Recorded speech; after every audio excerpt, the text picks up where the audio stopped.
राम जन्मभूमी मुक्ती आंदोलनात हिंदू एकता आंदोलन संघटनेच्या कार्यकर्त्यांचा सिंहाचा वाटा। हिंदू एकता आंदोलन महाराष्ट्र प्रदेशाध्यक्ष माजी आमदार श्री नितीन शिंदे सांगली। हिंदू एकता आंदोलन सांगली जिल्ह्याच्या वतीने श्री राम जन्मभूमी मुक्ती आंदोलनाच्या लढ्यामध्ये सहभाग घेतलेल्या हिंदू एकता आंदोलनाच्या कारसेवकांचा सत्कार सोहळा मिरजेतील हिंद माता चौकात आयोजित करण्यात आला होता।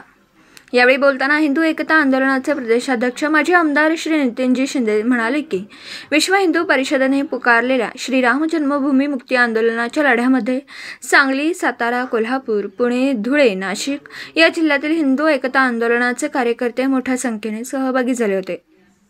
तसेच बाबरी मशिदीचा ढाचा पाडण्यासाठी ते आघाडीवर होते, त्यामुळेच त्यांचे हे योगदान कदापि विसरता येणार नाही।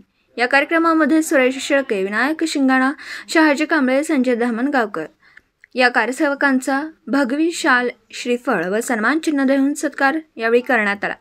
तसेच लव जिहाद प्रकरणातील रत्नागिरी जिल्ह्यातील एका युवतीची सुटका करण्यात प्रमुख सहभाग घेतलेल्या हिंदू एकता आंदोलनाचे अमित सूर्यवंशी व अशोक पाटील यांचा सत्कार करण्यात आला।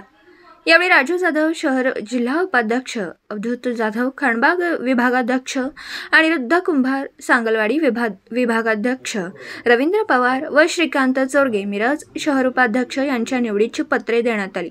प्रास्ताविक हिंदू एकताचे ज्येष्ठ नेते दत्ता अण्णा भोकरे यांनी केलं व हिंदू एकता आंदोलनाचे ज्येष्ठ नेते श्री किशोर दादा जामदार आणि अण्णा रसाळ यांनी आपले मनोगत व्यक्त केले।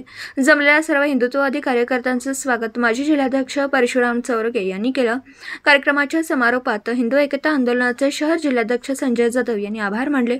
यावेळी विष्णुपंत पाटील, पैलवान विजय टोणे, अमित सूर्यवंशी, अशोक पाटील, श्रीनिवास नाझरे, सोमनाथ गोटखिंडे, राहुल जाधव, प्रकाश भोसले, मोहन वानखंडे सर, दिगंबर जाधव, शिवाजी दुधाळ, सूर्यकांत शेंगणे, शशिकांत वाघमोडे, बाळासाहेब मुठेकर, डॉक्टर भालचंद्र साठे, मोहन वाटवे आदी उपस्थित होते।